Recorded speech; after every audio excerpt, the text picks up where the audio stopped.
Yeah, there we are. What is going on, people? This conversation is going to be me sharing, displaying, walking us through a method for freeing up space on our calendar, all our commitments, so that we can take better care of ourselves. It is the second half of the firebox, the RE part of it. And I'll give you a little refresher in case you missed the first one.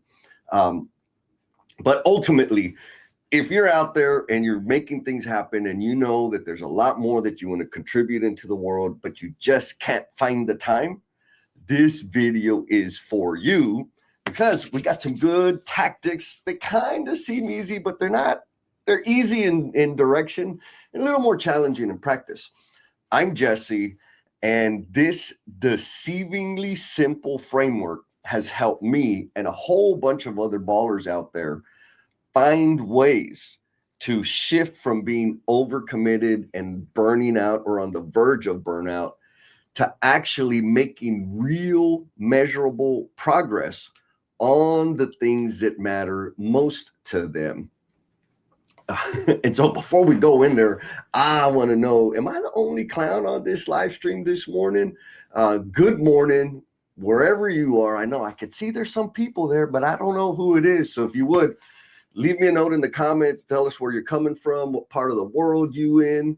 And I just want to give you a heads up, like right now, this framework, the template, and a lot of the stuff that we've gone through in the past is totally accessible to you. All you have to do is drop double D in the comments, and I will find a way to make sure you get the link so that you can get all of the stuff. And if and when you make a comment, ask a question, whatever it is, drop some emojis, that is going to get your name into the randomizer, which means your name will get thrown into the hat, into the hopper, and we'll do a little survey at the end of the conversation. And if your name gets selected, not survey, what do you call it? We'll just call it a survey for now. If your name gets selected, you will get instant access to the Make It Happeners exclusive online community, which is a group of folks that have been actively working on making themselves a priority, taking better care of themselves, and getting the tips, the tricks, the frameworks to better manage their time. In case I didn't say it, I am Jesse, your selfish servant. And I like to tinker with personal performance. And more importantly, I just want to help contribute to your path so that you can actually have the impact on the world that you are designed to have. Like, your purpose here is to serve others. And I want to help you figure out how to spend more time developing your skills, you're exercising your gifts and talents to better serve the world. All right, so we are going to get into it. The firebox. Bam, here we go. And so if you weren't here last time, there is a video replay when we talked about the first two, but high overview, if it's your first time here, firebox, F-I-R-E. F, finish first. I, invest more here. R, reduce. E, extinguish. And so last time we talked about the top two quadrants here. Finish these first. These are the tasks, the commitments, all the things that you got to do on your calendar, in your brain, etc., that are time sensitive, and you have to do them, meaning there's nobody else in the world that can do them. If a task is something that you can only do, you must be the person to execute it, and it's time sensitive, we put that in the F box. Why? Because we got to finish those first. Why? Because they're time sensitive. The next box, and this is the most important box, is invest, focus here. It's the I box, invest, focus here. These things aren't necessarily time sensitive, or maybe they have more time to them, so they're not like due tomorrow, right now. But also, they must be you that makes the decision and takes the action to make them happen. And I'm going to tell you, if you get nothing else from any of these time management, self-management live streams, the most important question that you need to be thinking about, evaluating, answering, checking, and updating is, what would I do if I had more time? What am I optimizing for? Because if you don't know the answer to that question, if you're not ultra clear about what that is, you're going to go and optimize and clear up time and get efficient and all the stuff. And the only thing that's going to happen is it's going to backfill with other junk, other busyness that is not necessarily impactful, and most of the time does not contribute to growing and developing to the promise you are intended to be. So number one question, what are you optimizing for? What would you do if you had more time? That's what we're trying to build space for. And the answer to that question, a lot of times it's a bunch of things. Beautiful. The answers to that question go into the iBox, which is Invest Focus here. Uh-oh, looks like we got a question. We got a question coming in from YouTube Lamb. Y.O. Abhinav says, you real? Yes, I am real. Can't you see the dimples here? I am not AI. I'm just blessed and super handsome. Thanks for asking. All right, so let's get back to it. We did the review. The F box, the I box, we talked about them before. You can go back and watch that live stream or watch that replay to get all the nuts and bolts and details in there. And so what we're going to focus on today is the R box in the E box. R box is reduce anything that is time sensitive, but doesn't necessarily have to be you. We want to reduce those things. Again, get all the stuff out of your head. What are the tasks? What are your commitments? What are the schedule requirements? What are the things you have on your calendar? There's a bunch of things, right? Walk the dog, wash the car, get the groceries, wash the dishes. Like there's a lot of things that you guys out there have on your plate to get done. Some of those things, a lot of those things do not have to be done by you. And that is the key. I know myself for a very long time, I had to do everything. I had this hang up, maybe not hang up, but it was just kind of a work ethic thing of any assignment I got, any commitment I made, I was going to do it. I was not okay with handing it off or delegating it, it's noble, right? It sounds great. I'm going to do everything. But the problem was it was in the way of me actually investing in myself and learning new things and building new skills, because I had all these other things that I wouldn't let go of. And so, we got a comment here. Miss Linda says, the R box reveals all of your control freak nonsense. No, it's not only you that can do it. Linda, thank you, sister. I don't know if you're calling me a control freak, but it's okay, because maybe you've known me, and yeah, I'm a little bit of a control freak. And absolutely, that is I said it at the top, right? That this is a deceivingly simple framework, because it's very simple, right? What are the things that I got to do that are time sensitive? That goes in, that I can list that easily. What are the things that I got to do that aren't time sensitive? Easy list. What are the things that are time sensitive that I don't have to do? Easy list. And here's the hard part. And just like Linda said, you'll become aware of your control issues, right? When you start getting into action. So let's stay on that topic. So anything that is time sensitive, meaning it's due here in the very near future, I like to keep that within a week, the next 5 to 7 days. You can make it longer, you can make shorter. That's your call, it's your life. But anything that is time sensitive, and it doesn't have to be done by me, I want to figure out, first, get them out of my head and look at them and say, oh yeah, these are all things that need to be done, but I don't have to be the one that does them. Awesome. So now the question is, how do we reduce that thing? Because it's got to be done. Somebody has to do it. And so the first thing I think about is, how do I optimize it? And so I have a real nerdy example. And if you spend any time at all scheduling meetings with multiple people, like virtual calls and so forth, that's a pain in the butt. I do not like email. Email is not fun for me. But I do like connecting with groups of people. I do like brainstorming on projects so that we can better serve the people that work for your organization. And that usually takes multiple decision makers to be on the call so we can design something that's going to be meaningful and make a decision that's going to be impactful. The challenge is getting everybody, finding out when they're available. So old school way, Jesse would send emails, send texts, make phone calls to find out, are you available on this day? And then you always get yes, kind of, no, not really. What about this time? Whoa. And it's a whole bunch of back and forth. And all of that back and forth takes up time, not just my time. It takes up their time too. So I automate it, right? Or optimize it. There's all kinds of tools out there, digital tools. I've got a meeting poll thing that I use, and I put everybody's email address in there, and I'll identify 3 to maybe 4 different time slots in the future. I send it to them and I say, vote on the one that you can commit to. And then I send the calendar invite. It's very simple. It eliminates a whole bunch of steps. And so back to the image here, that is one way, like reducing the task. Trying to get everybody on the same page is going to take a lot of back and forth and one, which is not fun. How can I optimize it? I use the little app. How can I automate it? I'm working on that. The other one that is super, super hard is to delegate. And I want to be ultra clear because maybe I'm the only weird one, but for a long time, I had a negative association with the idea of delegating.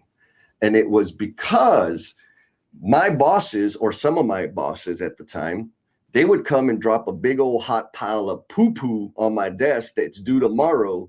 And they would say, hey, I'm delegating because I want to help you get some visibility. And I'm like, no, you're not, dude. You've been sitting on this thing for 2 weeks. Now the deadline is here and you're handing it off to me. That's not delegating. So I didn't delegate because I had that negative association with it. Luckily, I had a leader come across and say, no, Jess, here's what you need to think about it is when you think about delegation, it is a method for developing other people's skill sets.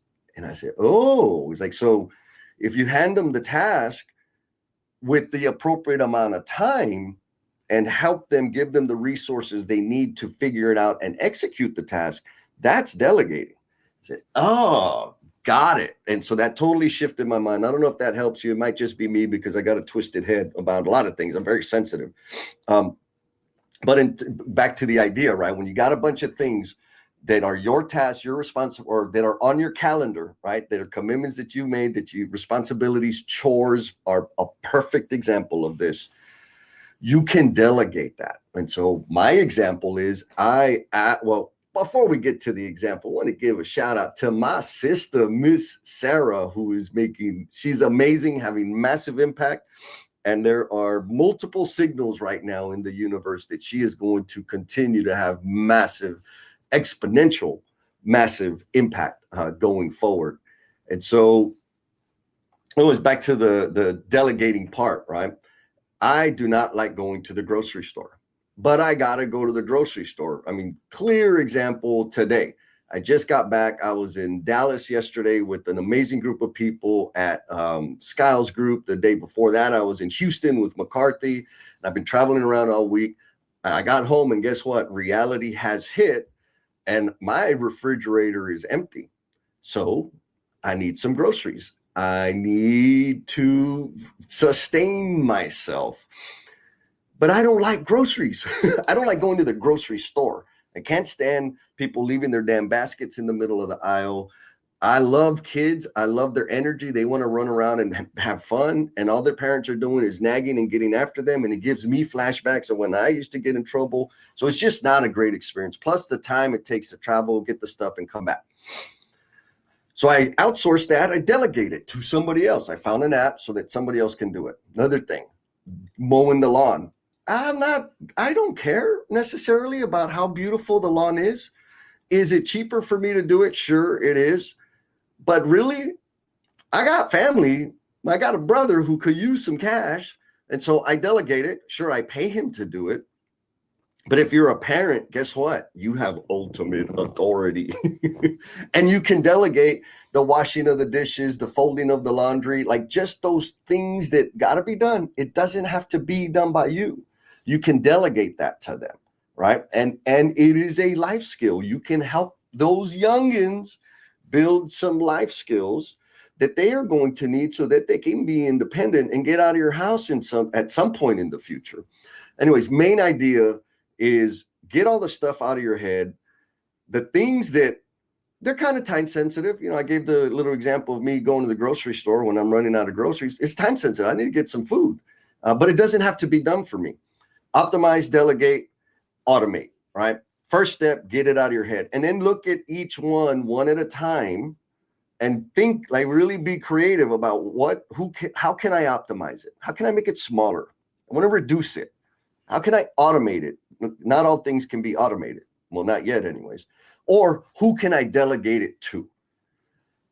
And like, that's, again, another level of easy, but the hard part, the friction part, the growth part comes from when you actually take decide, okay, this one thing, I'm going to take action on it, and I'm going to optimize it, automate it, or delegate it. It's going to take a bit of energy, right? It's going to take some energy. So in the short term, it feels like it's taking longer, but in the long term, you have compounding gains because you ain't doing it no more, like, at all. You're just supervising or making sure the thing is functioning the way you want to make it. So yes, in the short term, it feels heavy because you got to release control. In the short term, it feels heavy because you got to invest a little bit of time to maybe train and educate people on how to do the thing right. But in the long term, you don't have to touch it anymore. You just kind of got to check in and make sure things are happening appropriately, which is huge. And again, Linda ain't playing, man. She's bringing the real talk this morning. She says the inability to delegate ruins careers. Amen. And folks that can't cross to senior leadership, it's always in the top 3 obstacles for them, always. Yeah. It's tough. You know, delegation is a big, hairy idea. I think we all maybe intuitively understand the word and the intent of the word, but in terms of like practicing, developing the skill to delegate is difficult. There's trust issues, there's control issues, takes a lot of practice. And actually, I've got my buddies over at the Lean Builder. They produced a phenomenal blog, and I always refer it to people because it breaks down, I think it's like 4 or 5 levels of delegation, so that you can progressively build the practice of learning how to trust and learning how to delegate, and also managing the risk, because you can't just delegate everything, because if it goes wrong, guess who's going to get the attention? It's going to be you. So it's a hairy issue. Anyways, if you want that blog, the link to the blog, drop a note in the comments, and I'll hook you up after the live stream. I'll get the link for you, because it's valuable. I share it with a lot of people, and it brings clarity and like a step-by-step process on how to delegate. Oh, we got my brother Craig coming in from Canada. What's up, Craig? How you been, my friend? I'm so glad you're here and that you're not sick of seeing me live all the time. Unfortunately, Miss Liberty is not up here with me, but don't tell anybody. But there is a high likelihood that you will be seeing Liberty and I more frequently. Oh, look at that. Craig says, this sounds suspiciously like leadership. It's one of the main leadership principles. Craig, damn it, you let the cat out of the bag. And here's what I got to say. You know, sometimes people say, how is time management relative to leadership? And this is just my obnoxious viewpoint on leadership. A couple things. One, in order to be a leader, you got to have followers. If you ain't got followers, you ain't a leader. Number 2, in order to be a leader, you got to have a direction. And so let's start with direction. Maybe I don't have followers. Maybe you don't have followers. So you got to lead yourself first. How do you lead yourself? You pick a direction and start taking steps in that direction. That's got to happen first before you have followers. In order to effectively and purposefully move in the direction that you have selected, you got to be able to manage yourself. Self-management, also known as time management. What I'm bringing to you is all about managing yourself. You can measure that in time. It's not the other way around. If you ain't managing yourself and you're making poor decisions, it don't matter how much time you have. It all comes down to the decisions that we make and where we allocate our energy and our focus that looks like excellent time management. So anyways, that's my little view on it. Craig, thanks for pointing that out. So we talked about the R box, and now we're going to get to the E box. Again, this is just the second half of the fire box. And these 2 boxes are super, super important because time management, high performance is not about doing more. It's about really, really getting clear about the things that only you can do and building systems to facilitate the majority of your energy spent on the things that are unique and precious that come only from you. All the other things, finding a way to get other people to do them or other things to handle them, is how you have the space and the bandwidth to go and do the amazing things. Don't believe me? Hell, you can read my book. There's like proof in the book of how I had made these transitions throughout my life. Anyways, so reduce. Again, if the thing is time sensitive, but it doesn't have to be done by you, somebody else in the world, in the universe can do it. We want to figure out how to reduce those things. Then we get into the e-box, which is stuff that's not time sensitive, right? Doesn't necessarily matter when it's done. It's just things that somebody asks, requests, etc. And they do not have to be done for you, by you.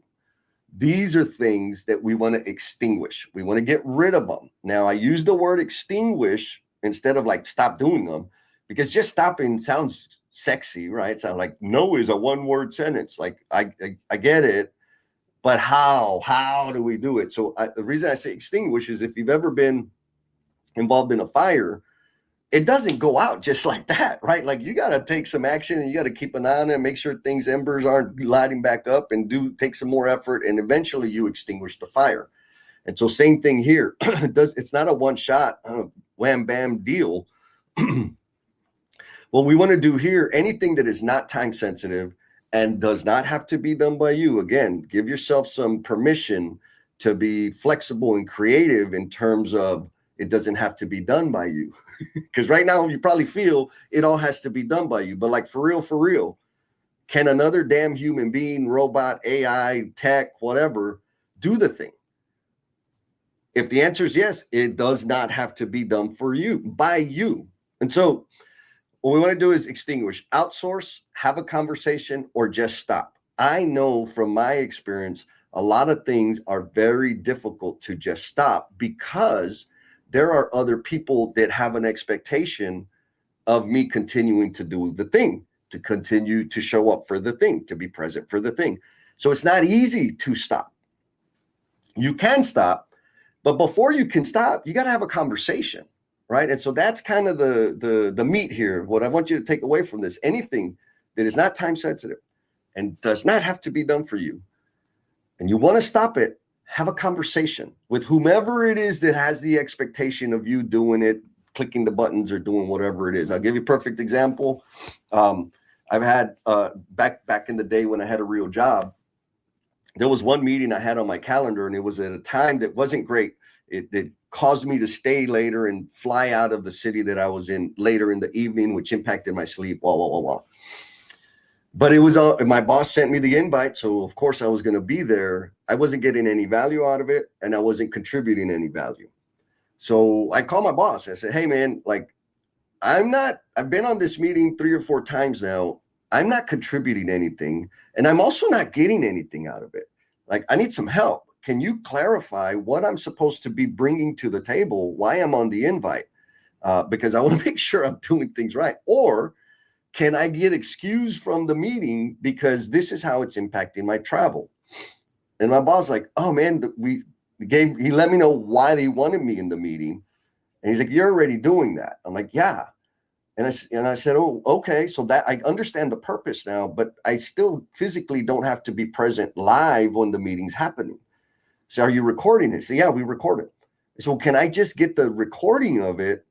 And I can listen to that bad boy on the way to the airport, on the airplane to wherever I'm flying to, and I'll be up to speed, and I will continue to, meet the expectation of, or the intent of me being on the invite. He said, "Yeah, man, that's cool. Like, no problem." And I was like, "Oh my God, that was so easy. Where else can I do that?" Bottom line, if there's things on there that don't have to be done by you, like the commitments on your calendar, the commitments you made to other people, the expectations that you're, reading in the tea leaves, the first step to stopping them is having a conversation with those people. And Mr. Craig is dropping some wisdom here, says, and be okay with the idea that it may be done oh my God, that it may be done differently than you would. Different, but not wrong. He says, excellent point, man. Oh, you just set the stage, Mr. Craig. And that's I think a softer way of saying what Linda said, right? Like this thing is going to make you become super aware of your control issues, right? Because they just don't do it as good as I would do it. Control, right? Like I've read a book, and again, if you want to hear some tips, tactics, and stuff from people that's a person smarter than me, I highly recommend the book Buy Back Your Time. There's a lot of great stuff in there. But one saying that stuck out to me that I kind of hang my hat on relative to what Craig just said is 80% done by somebody else is 100% better than me doing it. Meaning they may not do it precisely exactly the way I do it, but if they're 80% of the way there, that's better than me doing it my damn self in terms of time, focus, and energy, right? And again, focus and energy for me is the most important thing. So yeah, we're going to have to get used to it being done differently or not being exactly precisely the way we want to do it, my little precious, right? And so the other thing to think about here is outsourcing it. And here's, I'm just going to challenge some people out there, because a lot of times people will say, well, sure, outsourcing it, if I had all the money in the world, like, yeah, fair. I understand that, right? Outsourcing, most of the time, you're going to have to spend some money to do the thing. And I'm going to tell you, a whole bunch of people out there are already outsourcing. We're just not looking at it that way. So if you've ever ordered anything from DoorDash or Uber Eats or these services that like get the food and bring it to you, guess what? That is outsourcing. And guess what? You've been spending money on it already. If you've ever taken an Uber to the airport or from the bar or just to go somewhere, guess what? You have outsourced the task of driving and you have spent money on it. So if you're already doing it, I just want to let you know, you already know how to outsource. And you actually do have some money to outsource those tasks. Now, I used this one earlier for the reduce, but also specifically for me outsourcing my groceries. Now I've outsourced my grocery shopping. I outsourced my meal prep, and I've even got a personal assistant, which is dramatically helpful. Sure, I do have a little bit of extra money to put into that as a business expense for me. But I didn't do it for 3 years because I go, oh, what if they don't do it like me? Anyways, the thing that I had to get comfortable with that's related to what Mr. Craig said here, right? It may not be differently than you. I pretty much order the same groceries all the time. I like red potatoes, but I like the small ones because I want to cut a potato, chop it up, fry it up, throw some chorizo in there, throw some eggs, and I'm good to go. Well, when I outsourced my grocery shopping, guess what they get me? They give me the big giant, like the biggest red potatoes. Like, oh my God, those are too big. I got to cut them in half. And then they kind of get a little brown because I save them in the fridge for the next day. I just had to get over it because guess what? It ain't that big a deal, right? So no, outsourcing it, they're not going to get me, the red potato that's 2.75 inches in diameter. Of course not. Like, they're just going to get me red potatoes. That is a very small thing for me to contend with because I am getting the 3 hours back of not having to go to the damn groceries. And while they're getting my groceries and bringing them to my front door, I'm working on other stuff, or I'm taking a nap. I'm relaxing. I'm thinking. I'm working out. Like all the things that I neglect, all the things that fall in the I box. The invest time here, sleep, exercise, nutrition, relationships, connection with the human beings I care about. I was not doing them because I was spending 2 hours, 3 hours a week going to the damn grocery store or mowing the lawn or whatever. Now that I've outsourced that, guess what? I have time to spend on the things that are ultra important to me that are not time sensitive. And my life has transformed. My mindset, my availability, the way I'm able to serve and connect with people, my energy, everything. dramatically different. And so that's the point. So I got a comment here coming in from YouTube land. It says, hey brother, can you say hi to Alina and Alina?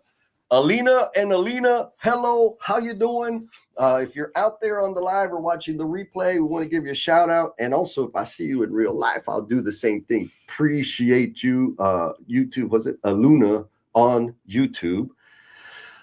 So folks, I'm fixing to do the, whatchamacallit, the randomizer. And so just a quick reminder, if you dropped your name in the deal or made a comment in the chat, you got thrown into the randomizer. I'm going to hit it. If your name gets selected, you're going to get instant access to the exclusive online Make It Happeners community. If you want the template, like the template that I was just showing, drop double D in the comments. If you drop double D in the comments, I'm going to get you a link and it'll give you access to the daily domination template. It'll give you access to the strategically selfish template. You'll also get the guilt-free future planning template. And if you want to sign up for a webinar to like go over the high level view of the whole system, you can sign up for that. Drop double D in the comments and I'll get you hooked up. If not, you can just watch this and start doing. Actually, I prefer that you just, whatever you nugget stuck out to you in today's conversation, take action on that and then do the double D. Because, you know, immediate action drives results. If you add stuff, if you just keep adding lists, generating the list, I want to do this, I want to do that, I want to do this, you end up like not taking action on anything. So one step at a time, one action at a time is what changes the world. And so we're about to jump into the randomizer, but not just yet, because I got a couple comments that popped up. Oh, there it is. Oh, Mr. Jim. Oh, Jim, I'm going to tell on you, Jim. So Jim says, oops, got here too late. No problem, Jim, because you know what? We're going to be doing this live and in person up in the DFW with Tally Riggins. We're going to get into all of the stuff, but you can give the guys like a cheat note, send them the link so they can start brushing up on these things. And I always like that when people have been like applying and practicing the stuff before I show up to do the actual workshop. They force me to elevate my game because like, Jesse, I already saw that. I watched your video. What about this? They ask way better questions. Like, oh, I gotta amp it up. So please do so. We got Mr. Chris Johnson. What's going on, Mr. Johnson? He says, double D, I got you, brother. I'll hit you after the live. I'll come back and hit you with the link. Thank you. Oh, and then we got Tocayo, Mr. Jesse Lopez. He said, miss seeing you out at Field Verified. Yep, because we just did that. It looks like we're going to be in contact soon. Hell yeah, man. I love it. And I'm totally down to come and do training. You know me, bro. Hanging out with awesome people is my privilege. So please, also gives me the double D, bro. I got you. I'll send you the link, or I'll drop the link in the comments after we end the live. Appreciate y'all's support, man. This y'all are making my day. Okay. Now it is time for the randomizer. And everybody that made a comment got thrown into the hopper. Whoever wins is going to get, again, I'll DM you a link so that you can get into the Make It Happeners community. Let's see who's going to get picked.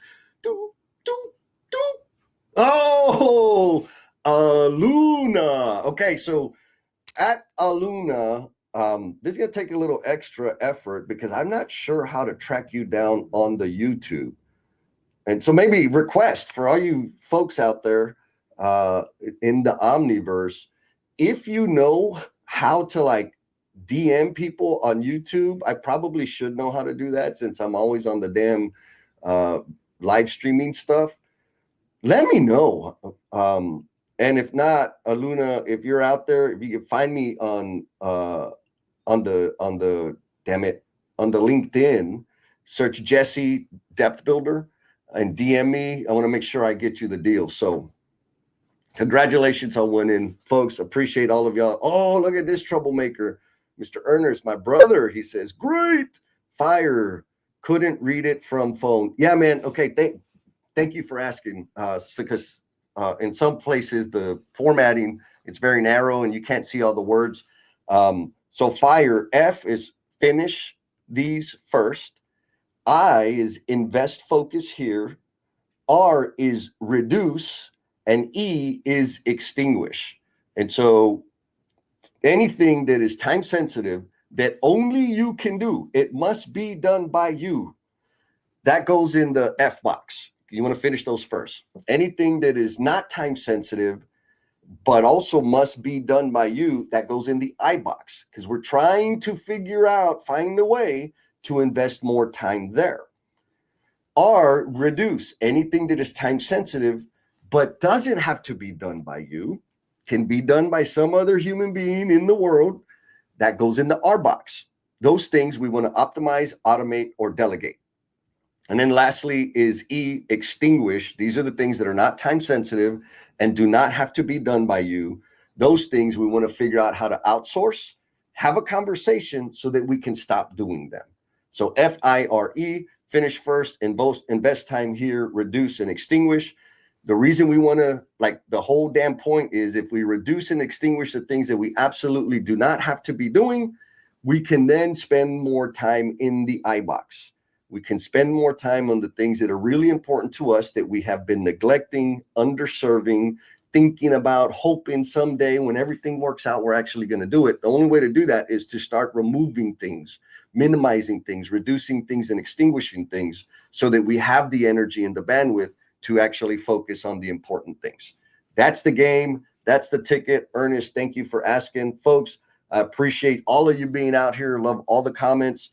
We will be back in a couple of weeks. Actually, I got a question for you, because what I'm thinking about doing is going into like the dirty details in terms of daily execution.